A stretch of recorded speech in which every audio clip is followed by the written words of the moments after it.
Proposed apartment complex in the Short North would bring new LGBTQ-friendly living spaces to the area. NBC4's Jonathan Jackson is live with a look at this proposal and how it can impact the community's LGBTQ population. Jonathan?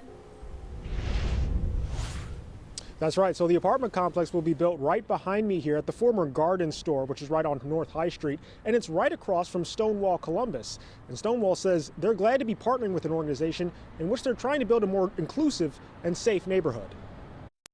It is intended to be welcoming and inclusive and just wanting to be an environment where people feel like they can be themselves. That's how Denzel Porteous, executive director of Stonewall Columbus, is describing the newly proposed 10-story apartment complex located next door to his LGBTQ organization.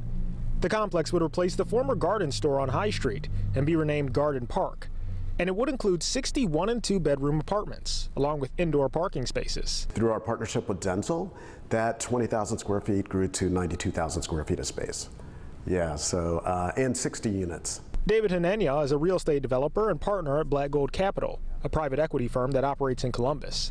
He says the apartment complex would be made in partnership with Stonewall Columbus and would include a fitness center on the top floor for tenants and community members. And he says the apartment complex would be an LGBTQ-friendly space, with at least 20% of the units being reserved for LGBTQ seniors. A really important part of our partnership is to show that, we want to give back to the Stonewall community and the LGBTQ plus community. So what better way to do that than to say, hey, look, we're going to give you 20% of our units, and you, Denzel, and the Stonewall team can share those units with your members, specifically the senior members. Because it's that population, which Porteous says is incredibly vulnerable right now. A lot of folks have had to reconsider where they're living in the Short North or just in general.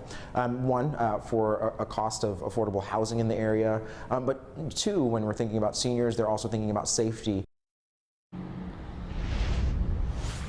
Now, before any construction can begin, the proposal needs to go through the Columbus City Council and the Italian Village Commission.